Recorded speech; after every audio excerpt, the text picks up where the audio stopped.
Exodus 3:10. So come, I will send you to Pharaoh to bring my people, the Israelites, out of Egypt.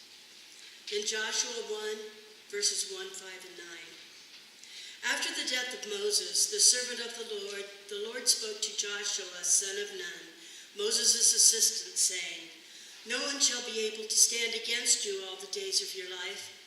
As I was with Moses, so I will be with you. I will not fail you or forsake you. I hereby command you, be strong and courageous. Do not be frightened or dismayed, for the Lord your God is with you everywhere you go. And now to our New Testament, 2 Timothy, where Paul is writing a second letter to his beloved Timothy. And Seth would have us start reading at verse 7, but to release the amazing faith of Timothy, with Seth's permission, I'm starting to read at verse 5. I am reminded of your sincere faith, a faith that lived first in your grandmother Lois and your mother Eunice, and now I am sure lives in you. For this reason, I remind you, rekindle the gift of God that is within you through the laying on of my hands.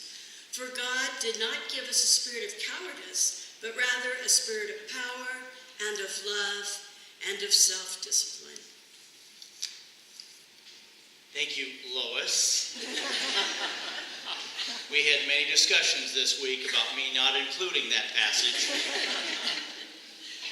That's fine. The work that is being done this month with this sermon series is actually following along with the survey that was done by one of the largest churches in our denomination.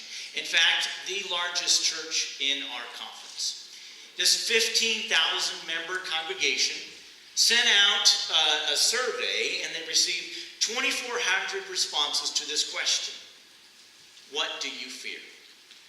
And the interesting thing about the survey results is that the number one results for those above 50 was different from those under 50. Now, the survey was done in November of 2016, right around election time. So you kind of wonder if maybe those results would be a little bit different today. What do you fear? But for the over 50 crowd, the number one fear was fear of the direction the country was headed. And we're actually going to be talking about that next week. But for the under 50 crowd, now let me pause. Because after I heard these survey results, I started listening to you. And I started asking questions. And I found that, and I realized something, that the survey results were not isolated to a growing metropolitan church in Kansas City, but they actually matched up here.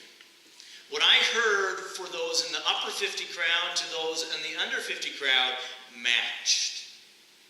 So today, under 50, the number one fear was the fear of failure, or rejection, or disappointing people. And today we're just going to wrap that whole idea into our fear. And I say our because I'm in the under 50 crowd. Our fear, our sense of fear, is that we're going to make a mess of things. Or that we're going to fall flat on our face. Now, does this actually happen? No. But the tape is playing in our head. Do we have what it takes? Are people going to laugh at us? This tape was playing in my head, and I remember it quite well. I was serving a church, not this church, and I came across an illustration, and I was preaching this sermon, and in the illustration, there was to be a song in it. And so I was debating, do I sing the song or not? And so I came into the church on a Saturday night, and so it's kind of like, you know, when you're in the shower all by yourself, you can sing as loud as you want. Well, I was in the church on Saturday night, and nobody was around, so I came to that part in the sermon, and I started singing it. And things went fine, but I was still kind of debating, do I sing the song? Do I maybe create a poem? And so as I was done walking out of the church, as I was walking out, all of a sudden, two of the janitors, and one of them actually is in the audience today, pops out and says, "You sounded great." Thanks a lot, Val. She was working in the church that I was at, and they had come into the church. I didn't hear them. They heard me preaching. They sat in the back of the church with the lights off, listening to me preach and listening to me sing. And here I thought, oh my gosh, the cat's out of the bag. I have no choice. I have parishioners that are expecting me to sing the following Sunday morning. And so I was petrified. I was terrified. And I was going to fail. That's what the tape was telling me. Now, you know I can't sing. What you hear actually matches the tape in my head. But the other tape might surprise you a bit, and it actually has to do with golfing. Because I get asked this a lot. So, Seth, do you golf? Now, maybe it's because I'm active, maybe because I like athletics, maybe because I'm a pastor, because there just seems to be a lot of pastors that golf. And so I get asked this question a lot, do you golf? But the tape in my head says that I can't get past this one guy called the Marshal. This guy scares me to death. And I have been on enough courses where the marshal has come up to me and says, hurry it up, or just pick up the ball. And then there was the one marshal that was pretty blunt and honest. He said, just give it up, son. Give it up. I don't get golf. I can't get it. I just don't get it. Now, these are just tiny examples for me, that are kind of playing in my head. And this idea that I'm afraid I'm going to fail, or that has kept me from singing and from golfing. And I know that you each have your own examples of where you are afraid that you are going to fail, fall flat on your face, make a fool of yourself, or worse, do something that's going to cause harm to you or to someone else. Now, I remind you that we all have this good gift from God, what I call the early warning system in our brain that is called the fight or flight mechanism. Now, this mechanism is always looking, always searching for that something that's going to cause us harm. It imagines all kinds of threats. Now, it is often looking out for those moments, those instances that are going to cause bodily harm, and that is a good gift from God. But here's the big one, and one that we wish we could turn off like a switch. It is looking for those that hurt our ego. It remembers a past hurt, such as the moment that we touched a hot burner and it stuck right in the brain, stored right in there. And it's the same with our ego. Something happened in the past and our brain begins to play that shark music. Maybe it's on the playground where someone was teasing you, or a moment where your dad said, I'm disappointed in you. It sits in there. Every time that you failed, every time that you were horribly embarrassed, every time that you felt shame, the tape begins to play. And even though others may say, it's just words, or no harm done, or it doesn't matter, your brain is trying to protect you from ever letting it happen again. So instead of trying something that you might fail at, you don't even try. I mean, why even try for that promotion? You're not going to get it. Or why try for that other job? You know they're just going to give it to someone else. Or why ask him or her out? They're going to see your flaws and say no. Or why buy a house? I mean, you can't make improvements on it. You're going to live next to someone whose dog's going to poop on your lawn. And so our brain is playing these early warnings. The brain has this early warning system, and it is not giving us positive results or positive signals. It's not thinking, hey, look, all these great things are going to happen to us. The purpose of this mechanism is to think of every bad thing that will happen. Kind of like Murphy's rule. It will happen. And by evaluating all of these threats, it begins to think, this is what's going to happen. And so what happens is we become risk-averse, afraid to do anything. Now, we've all traveled to Colorado, and I'm sure you have seen this sign, watch for falling rock. Now, what does this mean? That there is a small possibility of a rock slide. So am I willing to take the risk? Is the reward of seeing a sunrise or a sunset in Colorado worth the risk of being crushed by a boulder?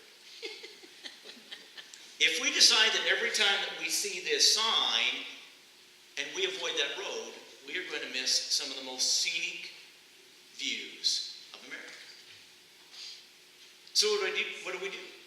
We analyze the risk. We take chances. In fact, all of you took a chance and took a risk getting here today, driving in a car. which in America is the most likely way to die in a car accident. Now, the odds are slim here in the valley, but we still measure the risk. We came to church in a car, which might kill us. Now, I admit that the possibility of failure is there. Mary Tyler Moore once said, "Take chances, make mistakes, that's how you grow. Pain nourishes your courage. You have to fail in order to practice being brave."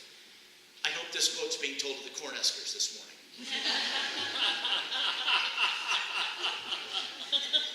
Moore failed many times in her life and in her career, but that statement, she also knew what to do. You dust yourself off and you get up.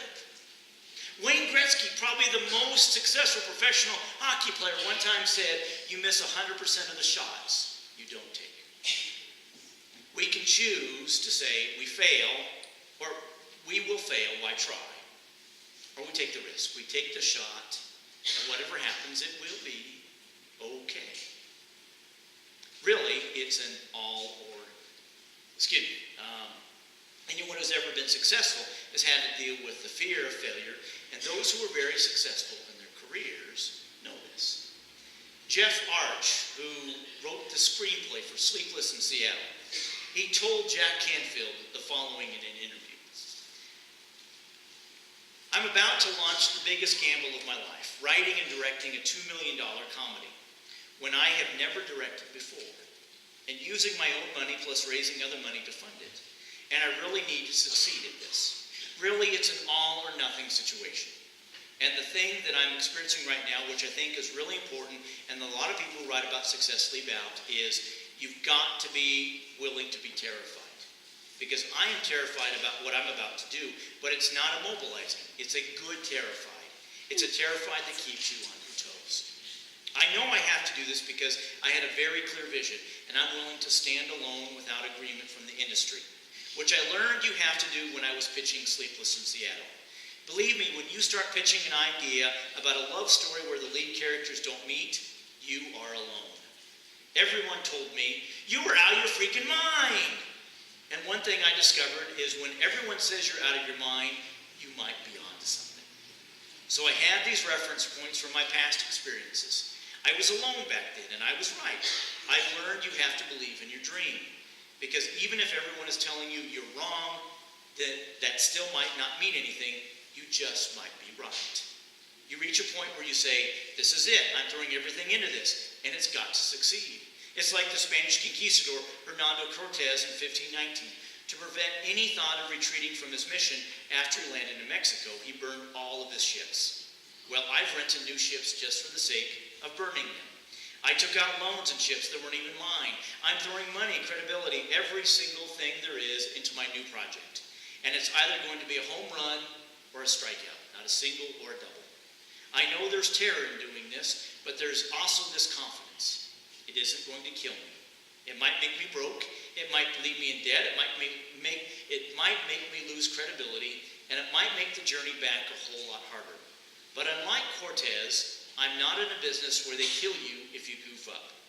I think one of the secrets to my success is that I'm willing to be terrified, and I think a lot of people are not willing to be scared to death, and that's why they don't achieve the big dream.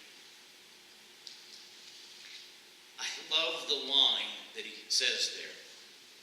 Whoops. You've got to be willing to be terrified, because I'm terrified about what I'm about to do, but it's not immobilizing. It's a good terrified. It's a terrified that keeps you on your toes. Yeah, I've got it right there. Now, we could say, yes, Jeff Arch, we know he took a risk. He was successful. It paid off. He made lots of money in Hollywood. He got his 15 minutes of fame. But let me point out another family to you in Aurora. There was a family there that I got to know that was struggling with infertility. And they finally decided to adopt. But they were afraid. I remember Cindy, the mom, telling me that she was afraid that she was afraid she wouldn't bond with the child, or that the biological mom would take the baby back, or that people would say to the child, you don't belong to them. But this wonderful family took the risk and brought home Callie, which I got to baptize. And then just before I moved, the adoption agency approached them and said, how about a boy? And they brought home Jacob. Now, these kids changed their lives. I remember my last conversation with Cindy when she told me that they almost missed out of this wonderful experience because they were afraid. Do you ever feel failure? Do you ever fear failure? Are you afraid to take the risk? Are you afraid that you're going to flop right in the mud? Sometimes you might be missing out on the best part of life. And we have to recognize, yes, we will fail. We will fall down. We won't be perfect. Look at the best Major League player that ever played, Ty Cobb. His lifetime season batting average was .366. Now, what does that mean? He only got to base 1/3 of the time. That means that he struck out 2 out of every 3 times at the plate. I one time had a parishioner that worked at a USDA research facility, and he told me that 90% of what they work on never materializes. 90%. Failure is a part of life, and once we figure that out, we can take the risk. Winston Churchill once said, success consists of going from failure to failure without the loss of enthusiasm. Churchill, he failed a lot in his political career, but he kept going, and it had this huge influence in the 20th century. Michael Jordan, according to the NBA website, the greatest basketball player of all time. And you know, I even Googled. I said, how many records does Michael Jordan have? I lost count at 30. A few years back, Nike played a commercial they called Michael Jordan's failure. We're going to watch it now. It's just a 30-second commercial.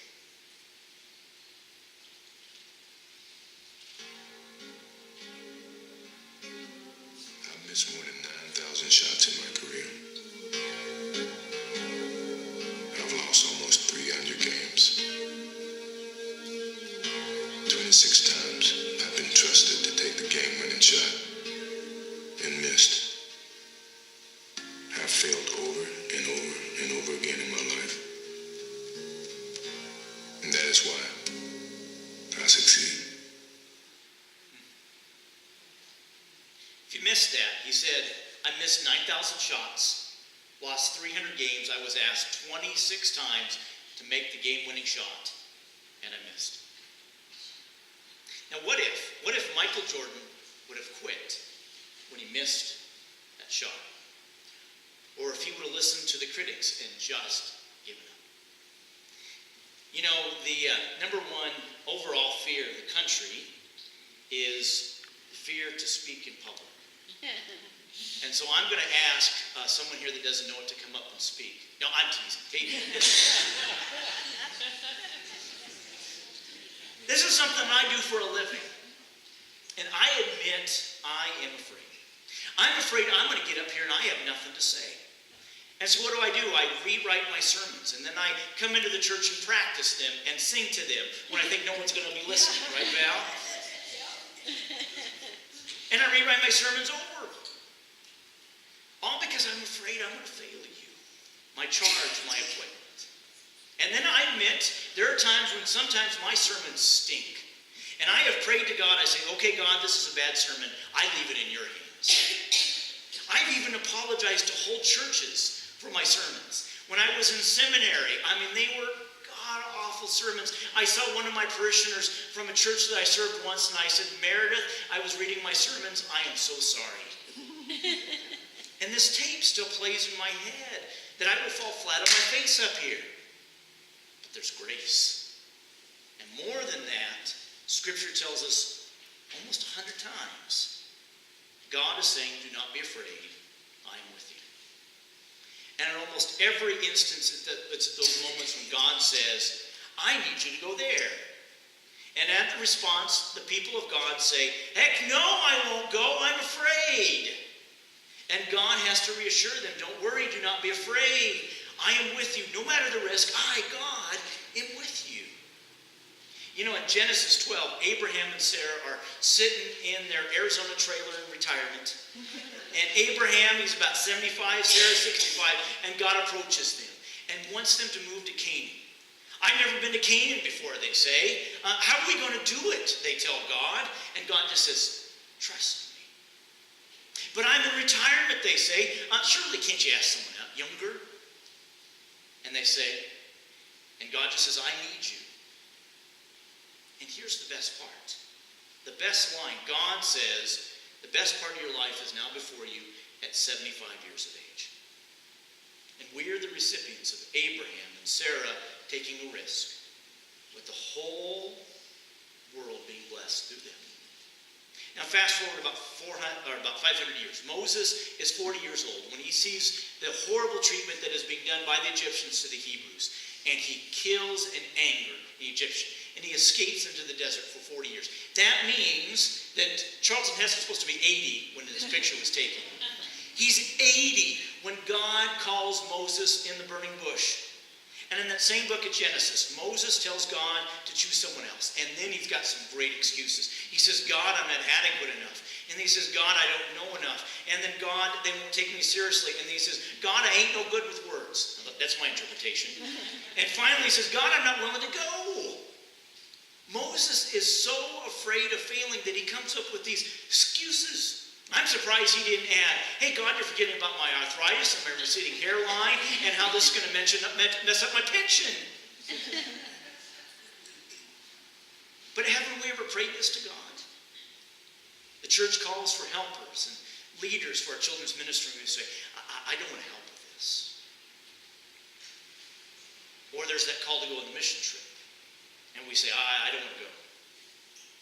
Or we're looking for helpers in our ministry teams. And we say, I don't want to help. Please pick someone else. We've all prayed it. I mean, when I sat where you are for 3 years when I was out of the pulpit, Lauren kept coming to me and he kept asking me to do more and more and more with the church. And I kept saying to Lauren, Lauren, I've got school. I'm raising a family. I'm working 3 jobs. Oh, please, Lauren, please ask someone else. And then I imagined Moses and the thought that if those excuses would have stuck, that we would have missed out on one of the most important stories of the Bible. And Charlton Heston would have had no one to play. Instead, he leads the people of Israel out of bondage. In Exodus 3, God says, I will be with you, and this shall be a sign for you. God says it will be okay. Moses, he leads the people in the wilderness, and they get just to the edge of the promised land. I mean, they are so close, they can feel it, they can taste it. They're so close they notice that there are people living in the promised land. And so what do the people of Israel do? They send out 12 spies. And these 12 spies, they come back, and 10 of the 12, they say, we can't do it, the land is occupied by too many people. We are like grasshoppers, they say. We will be stomped out. But 2 of the 12 say, we have faith, we can do it. Their tape is doing something different. They're playing a different tape. But who do the people listen to? They listen to the 10. And what happens? They stay paralyzed by fear, and they live in the desert for 38 years. And God says, okay, your kids, the next generation, they will go in the promised land. And that's what happens. 38 years later, Joshua leads a group that is listening to a different tape. After the death of Moses, the servant of the Lord spoke to Joshua son of Nun, Moses' assistant, saying, my servant Moses is dead. Now proceed to cross the Jordan, you and all this people, into the land that I'm giving to them, to the Israelites. Every place that the sole of your foot will tread upon you, I have given to you as I promised to Moses. From the wilderness and the Lebanon, as far as the great river, the river Euphrates, all the land of the Hittites, the great sea in the west shall be your territory. No one shall be able to stand against you all the days of your life. As I was with Moses, so I will be with you. I will not fail you or forsake you. The words are there. God will be with you, just like God was with Joshua. Now close your eyes and hear these words from God. Be strong and courageous. The Lord will be with you wherever you go. Now let's fast forward to the New Testament. Jesus gathers all the disciples, minus one, on a hill, just before he ascends up to heaven. And what does he do? He tells these misfits, these people who can't agree, who would not listen to Jesus in his lifetime, he tells them to go to Rome, to Spain, to India, to everywhere. And they say, well, we've never been out of Galilee. And Jesus says, I will be with you to the end of age. I promise that when we follow his path, when we are walking God's path, we will not be afraid, for we are not on our own path. That's why the early church prayed the Lord's Prayer at least twice a day. You know, this week I realized that the risks that bring the most meaning come from an invitation. When I was in high school, I had pastors that would come up to me. I had preachers' kids that would invite me to church camp. And I just kept saying, you know, I'm sorry, I'm too busy, I just can't go. But really, I was afraid to meet new people. And when I finally accepted the invitation to go to camp, I met people that are still my best friends. And I received my calling into ministry at church camp. Now fast forward about 15 years. I received an invitation from a pastor in Ghana who said, come and see us. And I thought, how scary, Africa. How do I come up with the money? How do I convince others to go with me? But when we finally accepted the invitation and went on that trip, the experience changed my life. A couple years later, I received an invitation to do a very different kind of ministry. Start a new church in Omaha. And I thought, I can't do that. Go to a place where there's no church, no money. I mean, just hopes and dreams. Well, as you know, the new church idea did not materialize. But the training that I went to changed everything about my ministry. And a month ago, I received an invitation from Craig Collins. And he said, there's this group of Ukrainians coming in, and they need host families. Now, talk about a risk. We didn't know them. We didn't speak Ukrainian. Who would we be bringing into our home and meeting our family? Now, I don't know about the other host families, but that was the tape that was playing in my head. Then talk about a risk to the Ukrainians. Here was a group of people from Ukraine who left their country in the midst of the Civil War to raise money for their mission and to share in the plight of their country. And to top it off, these performers took the risk to trust their host families to take care of them and to keep them safe. Now, I can't speak for the others, but I can speak for my wife and I. The risk was worth it. We learned about their families. We learned about their pets. We learned about their dreams and their wishes, and of course about their country and their mission. All because we remember the words of God. Do not be afraid. I've walked with your ancestors through much worse. I've got this, and you will too. Now, these are my stories. What are your stories? What is the story of this church and the risks that we have taken? The elevator project. This new remodel project we're in the midst of. Our mission outreach, our commitment to the United Methodist Church. God says it will be okay. God says, thank you for taking the risk. And God says that no matter your age, when you respond to the invitation, your lives will be changed. Amen.